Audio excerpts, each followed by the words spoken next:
First of all, I hope you agree with me that we've had a pretty useful day today, and as Dr. Flynn has referred to a couple of times, we've certainly got the conversation continued, or the dialogue's really operational at this stage. So in the interest of some continued conversation, this last session is going to be a debate between, in fact, 4 esteemed members of the audience, one of whom is still sitting in the audience.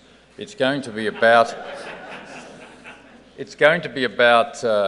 that revalidation should replace continuing professional development. Now notice, in deference to Liz's comments this morning, I haven't used a TLA, so there's no suggestion it's about a premium destination or anything like that. It's about professional development. So over here on my left we have Bill Pope from Manitoba, where he's the registrar of the college, which is in fact the regulatory body for that province in Canada. Bill was once upon a time an anaesthetist and then did law, and as he explained this morning, went off in a different pathway. On his left is Mr. Graeme Campbell, who's Director of Surgery at Bendigo Health and also a senior college counsellor, and his main claim to fame is that he and I started in the same medical school once. Thank you, Graeme. On Graeme's left is Professor Michael Grigg, who is Vice President of our college at the moment and also is the President-elect. He's a vascular surgeon in Melbourne and Chairman of Surgery at Eastern Health, where he's also a Professor of Surgery at Monash. Thank you, Michael. And then Professor John Kolbe is in the audience down here because he's got some slides to add to the sophisticated level of the debate. Is that right, John? So I'll let you kick off, John, for the affirmative, that revalidation should replace continued professional development. Thank you very much. As has been stated, this is in your program as a debate, and one of the challenges that I'll throw down to the audience is that at the conclusion of my presentation, see if you can decide which side of the debate I am supposed to be on. Now, I think that we have a highly select audience here. I think most of this audience has given revalidation a great deal of thought and consideration over a long period of time. However, we've got to appreciate the fact that for a large proportion of our practitioners outside this room, revalidation is threatening and intimidating. The regulator's bite is the ultimate sanction, taking away your ability to practice medicine. As we've already seen, especially in Australia, the reactions from some sections of the medical profession are as illustrated here when confronted with the cobra. They become agitated. They unite against a common enemy, and in some cases seem to engage in inappropriate behaviour. What we need to do in relation to this slide is to bear in mind the point that has been made many times today, that most of our doctors, in fact the vast majority of our doctors, are performing to a very high and very satisfactory standard. What we in this represented by this audience have to do is to avoid the adversarial approach demonstrated on this slide. And I'm speaking from a college point of view, that the colleges need to work with the regulator in a cooperative and collegial approach. And part of that approach is to understand the cause of the anxiety as demonstrated on this slide. Why are these small rodents anxious? They are misunderstood. They have misconceptions in relation to the process that's confronting them. The other challenge is how to bring together all of the activities that are being performed in this area, particularly under the auspices of other organisations, be they universities, be they health employers, etc., something that was referred to by Joanna Flynn. So we've talked about what's in a name. And rather than present you with definitions of revalidation and CPD, I've taken phrases out of those definitions. And I would challenge you to pick whether the source of each of these individual phrases. Did they come from a definition of CPD, or did they come from a definition of revalidation? And I think this underlines the point made by Craig Campbell that we actually have a common set of values here for both CPD and for revalidation. But certainly that the underlying fundamental concepts, there are tremendous overlap between revalidation and CPD. Furthering this thing about definitions, when we talk about CPD, are we talking about the same thing? Are we talking about what I tend to refer to as CME, which was where there was a focus on the acquisition of medical knowledge? We went from CME to CPD. The change in philosophy reflected in the name. This tended to embrace lifelong learning and the concept of self-improvement. But I think we've recognised that CPD that we have been undertaking doesn't necessarily meet the needs of our fellows, and certainly there's not that linkage between that CPD activity and the improvement of our professional performance. And so we are now moving to what I've called here augmented CPD, the next generation of CPD, what's been referred to by one speaker as a cultural shift and by another as an evolution rather than an evolution. And this augmented CPD will have, I think, a number of themes that are common to all of the medical disciplines. It's going to be based on your professional practice. It's going to involve all of the domains of a physician, a surgeon, and an anaesthetist. And it's going to have components along the lines of continuous quality improvement, an assessment of performance against some standards, a feedback on your performance, and the development of some sort of learning plan, professional development plan, and the institution of that learning plan. This is, as I said, this is evolution, not a revolution. This is what good doctors are already doing. And this augmented CPD is not the same as revalidation.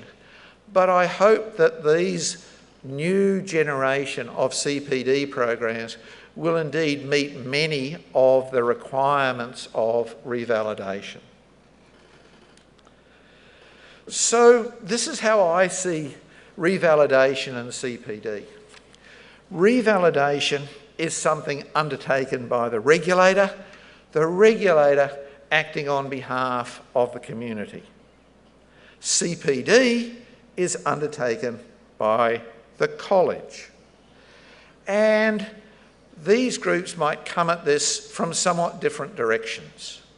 The regulator with a focus on ensuring that all physicians are good enough, whereas the college's focus is on continuous quality improvement, acknowledging that most doctors are functioning extremely well, but we can all do better. However, it's not a simple dichotomy like that. Of course, the college is concerned about whether all physicians are good enough. And as we have seen, the regulator is interested in continuous quality improvement.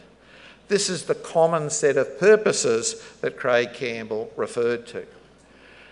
And finally, both organisations, the colleges and the regulators, have exactly the same long-term goals. They want to ensure safe, good quality healthcare. They want to be in a position to assure the community about the performance of doctors, and they will stand up and be accountable to the community. And that is encapsulated in the RACP motto, to serve the health of our people. Thank you.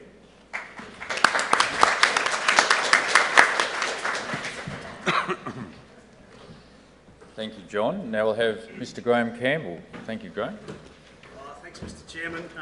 Look, I do propose to follow the rules of the debate, though, and to stick to the topic. I'm not going to use any slides.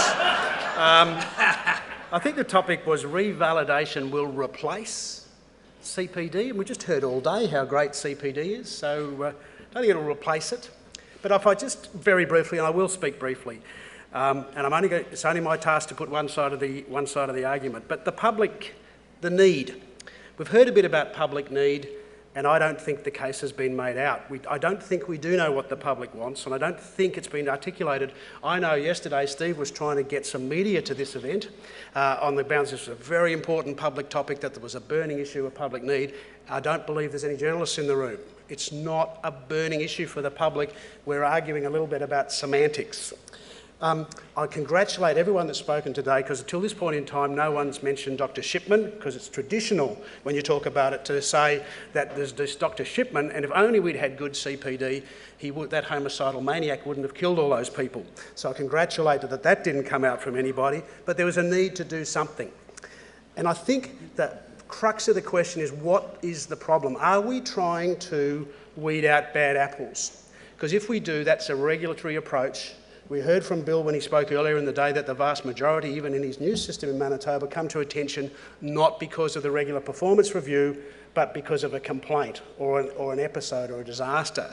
So if the focus is to get rid of bad apples, and that's often a focus of government, indeed when we set up those mortality audits, the government's funding that, they wanted to find Dr Death. They knew he was out there and they wanted to find him so they could stop him operating and killing patients. Well, we haven't found Dr Death, but the mortality of surgical operations has decreased during that time. The next problem we've got is this an individual problem or a systems problem? And indeed, the major disasters that I've seen in Australian health in the last decade or so related much more to systems than individuals. Even the spectacular J.N. Patel issue in Bundaberg was arguably more a system and regulatory problem than a problem with that individual doctor, even though there were problems with that individual doctor. We've heard today that many organisations are doing many of the things already, not just colleges, but employers, hospitals, a range of organisations, and we've heard that there's many ways to do it, and we probably don't need to impose a top-down, one-size-fits-all, that only multi-source feedback would be the only way to go. So there's many organisations doing it, and probably targeting at doctors at risk or doctors at subject of a complaint or whatever might be a more cost-effective way of doing it. The colleges, nearly every speaker has agreed, do have expertise. They can target CPD for specialty, quite different for anaesthetists. It'd be hugely different for psychiatrists as it might be for surgeons. So, and we've seen the power of audit, and that's something that the surgeons have taught other specialties and mortality review. And indeed, I need to correct a misapprehension. College of Surgeons has a clear position that if our fellows now don't engage with CPD, we will notify the regulator. We haven't got to that stage. There will be a remediation phase, but almost certainly within the next 12 or 18 months, the regulator will be being notified of RACS surgeons in both countries who do not fulfil their CPD requirements. The final problems relate to me to what is the good enough standard. We really don't know. What do we do? What's an inadequate performance on a multi-source feedback or some other tool? And I was fascinated to see the 1% or so of UK doctors who might be, and what was the word? They're pending. They were deferred. And it's 1% of doctors, and it's obviously a very difficult decision, and it must be partly that we haven't defined the standard. And with due reference to John Quinn and my own college, our remediation strategies are still in their infancy. And I think regulators probably do remediation a lot better. So if we don't know the standard we're setting and we don't have a clear strategy for dealing with potential underperformers, I think is a dangerous place to go. And the final issue, of course, is cost. We don't have an NHS in either Australia or New Zealand to pay for this.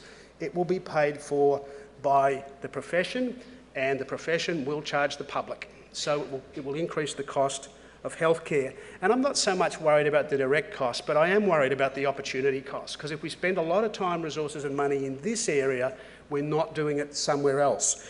And I think those of us that work in hospitals and watch the process of a hospital accreditation visit and see the amount of time, yes, I've got a lot of nods from the audience as I'm saying this, but time, effort, box ticking that goes into passing a hospital accreditation, it would be a huge shame to see that replicated individually. So, Mr. Chairman, to summarise, the need's not established. We need to look at systems a lot more than individuals. We've got to not duplicate our effort.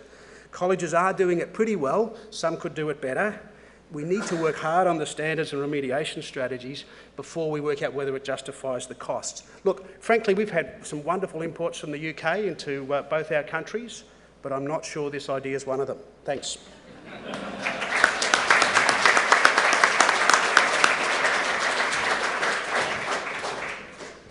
Okay, thank you, Graeme, for summing up the affirmative. Now, Bill, would you like to continue the discussion? Thank you.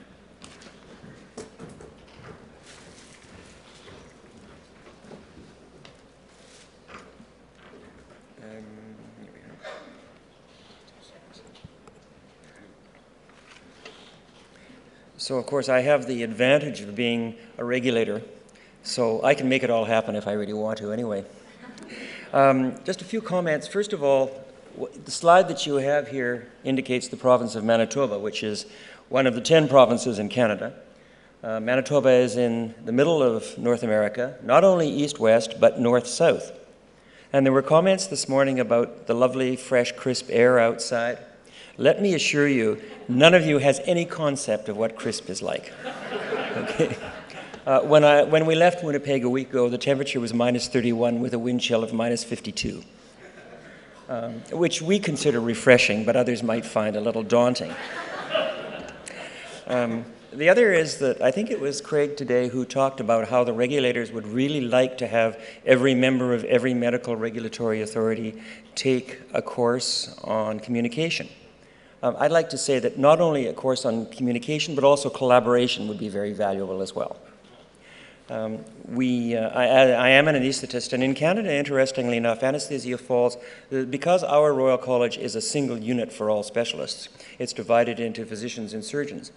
And anesthesia falls under the physician aspect rather than the surgical aspect the way it used to in the UK and in Australasia. And we like to think that's because although we are interventional physicians, we're also intellectual surgeons. And realizing, of course, to my surgical colleagues that the other side of the blood-brain barrier, we're on the brain side, they're on the blood side.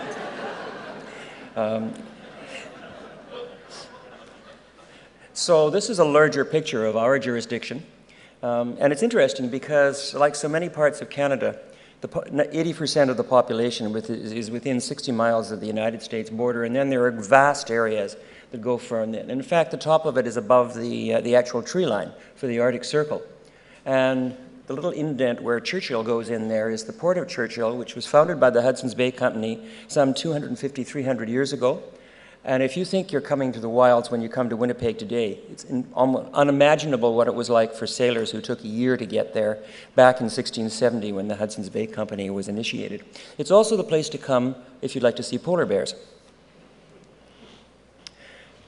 So what I'm going to do now is go back to some of the specific issues that we talked about yesterday. There we go. So we had some questions that relates to, can CPD be the basis of a national revalidation? And I think that in Canada we have agreed that it is a crucial part of revalidation, but it is not the only one for it. It's the basis for revalidation and should be. And the relationship between the Royal College, the university departments that they accredit, and the regulatory authorities is truly like this. And certainly in my province, we spend a great deal of time. I'm probably at the Faculty of Medicine sometimes as much as 4 times a week, going to issue meetings that relate to good practice. So what is the primary role for colleges within national revalidation? We have 2 colleges, as you've already heard today, 2 national colleges, one for specialties and one for family medicine. And they are really instrumental. They are the key people in revalidation. But should this be focused on the scope of practice or on recertification? Fortunately, many of these questions have also been answered today.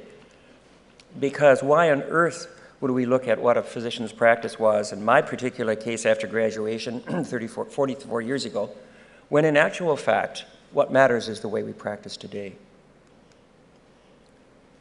Who should be required to participate in revalidation? And over the last 2 days, we did actually have significant discussion about who should it be revalidated and under what circumstances, and if you are doing part-time practice or a day a week as a consultant and 4 days a week as a professor, should you go through the full revalidation process? And the answer is absolutely, and we do require that.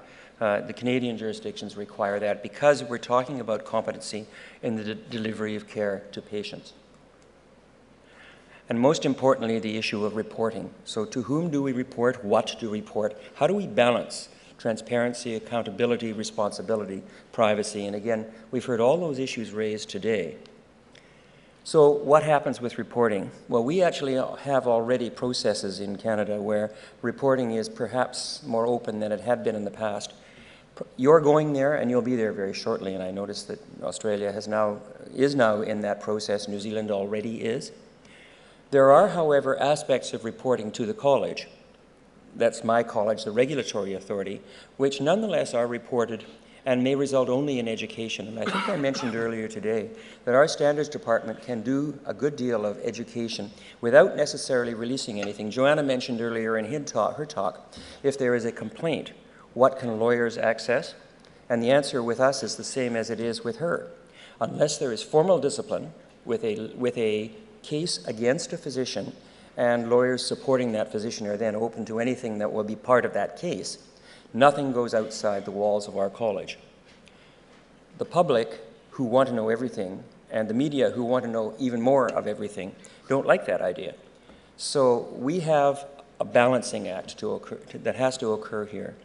Some of it may lead to discipline, some of that issue may be made public, and we've already heard that the monitoring and enhancement of professional performance is in fact the revalidation kind of tool that the Federation of Medical Regulatory Authorities of Canada has gone to. And there are all sorts of tools in that.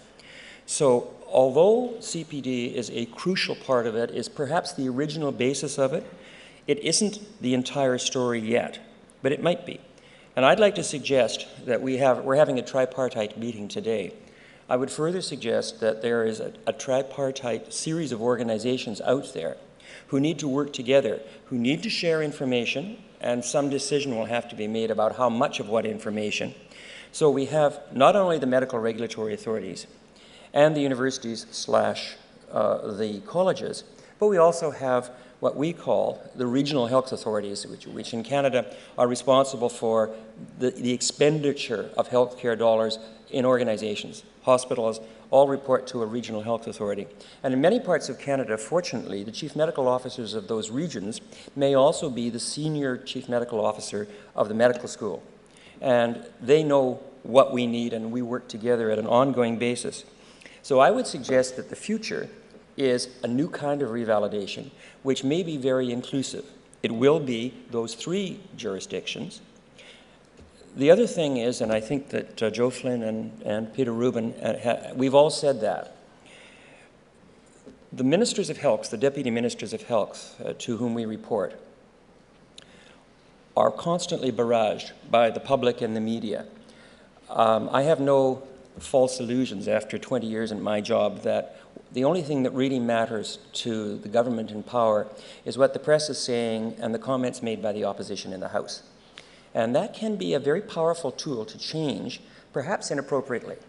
So it's our responsibilities as a group to recreate this concept of revalidation as a new tool, containing all sorts of under-tools, but as the main issue, to convince the ministers of health that we are doing things. By doing that, by being proactive, by going and talking with the deputy, I have a standing appointment every 2 months with the Deputy Minister of Health, and I take my registrars with me, and we talk about very specific, for the minister, very personal things. And over 20 years, we have shared enough that she trusts me. That trust is absolutely invaluable because she will tell me where things are going and I have a chance perhaps to move the program. That's what doctors need to do. They need to be at the forefront. They need to be taking control of this situation because the alternative is a stroke of the Lieutenant Governor's pen that either erases us or makes us completely useless. So from that point of view, I think CPD is an enormously valuable tool, but it isn't the only one in revalidation. Thanks.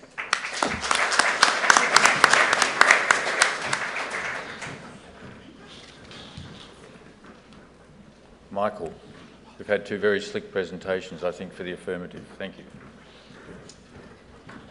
Well, thank you very much, Stephen, and I'm just a bit frightened about saying anything at all because I'm sure we've actually won the debate hands down, and I can actually only go backwards. I do have to say, Graeme, what an excellent talk you gave. Graeme, it was absolutely outstanding. To my opponents, I don't really know what to say. I was told once in a debating school that if you use slides, it's really a refuge because you've got nothing really to say. And I was going to be critical of their use of slides, but then I thought they actually were on our side of the debate the more they used those slides, so I won't be too critical. I just want to remind you exactly what the topic of this debate is, that revalidation should replace continuing professional development. And we on our side would say the two are different. They're not just part of a spectrum, they are entirely different, and revalidation should not replace continuing professional development. And why are they different? Well, revalidation is conducted by regulators. Continuing professional development is conducted by the profession. And the profession has an important role in self-regulation. The experiment in the UK is one we're all watching with great interest. Will revalidation be successful? Will it detect rogue doctors, which in fact is one of the aims of this? There can be no debate that Harold Shipman, the Bristol inquiry, this has been the stimulus for revalidation. This is the reason that it exists and why the regulator has to be seen to be involved. But will it really, truly pick up Harold Shipman? Does anyone truly believe that a revalidation process is going to pick up that kind of rogue behaviour?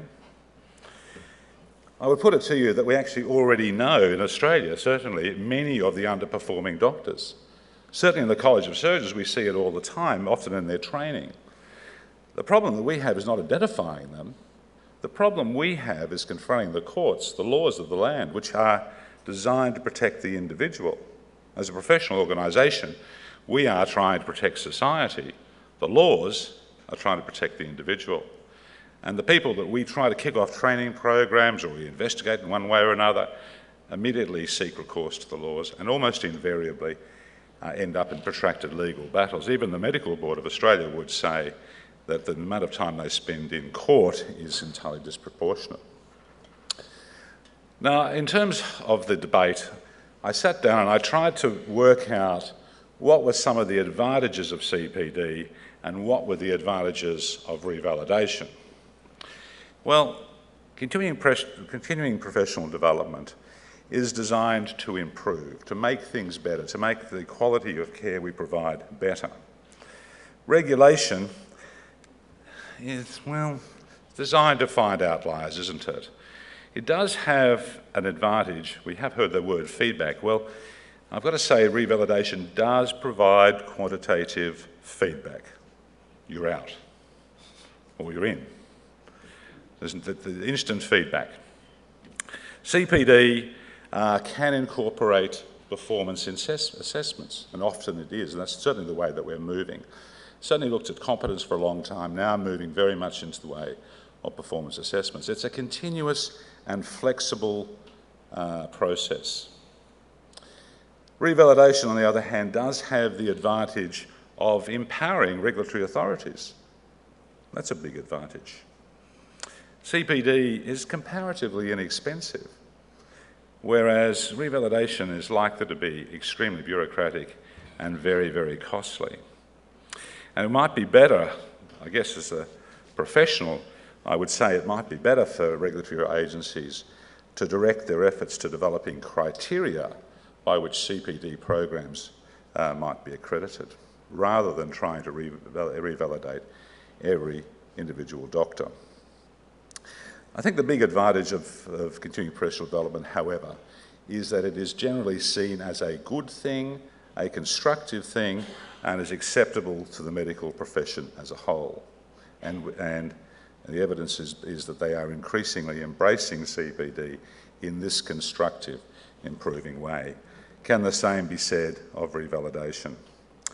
I did like John's talk. I particularly liked the talk about the slide about the cobra. Did you like that slide? It was a pretty impressive slide, but John doesn't really know very much about poisonous snakes, having come from New Zealand.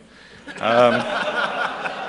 me, born in Toowoomba, proud of it. On the other hand, we in Australia know a lot about poisonous snakes. In fact, I actually had a tiger snake in my house just recently, which I didn't see until my wife called me over and said, "Turn around and tell me, is that what I think it is?"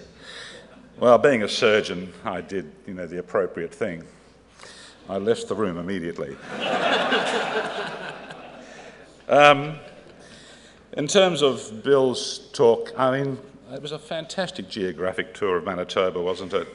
It's about the same size as Tasmania, has the same sort of problems of Tasmania. In fact, I was talking to Bill just before the presentation began. I was actually offered a job in Winnipeg by a fairly well-known vascular surgeon there, and I was quite flattered because he was quite a famous vascular surgeon. And I went home. In those days, I was a registrar and I had to use an atlas. I didn't have a computer in those days, but it wasn't that long ago. And I looked it up, and it was 80 degrees below zero in winter and 80 degrees above zero in summer. And I thought, who on earth would live in an environment like that? But I'm glad to say Bill does.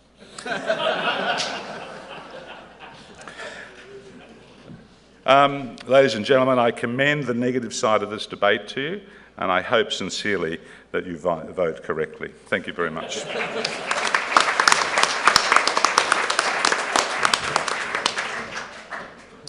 Okay, everybody. Well, just to take an analogy from that reference to politics, just perhaps while Sir Peter would be like, maybe think about a few comments to make.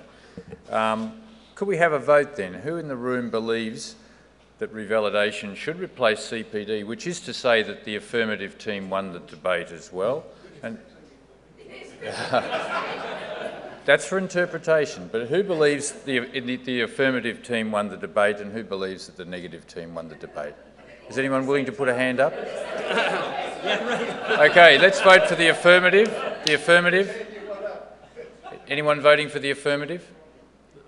Not a whole lot? No? Anyone voting for the negative? Well, on behalf of the Royal Australasian College of Surgeons, my two colleagues on the left would be pleased with that result. So thanks for engaging in that.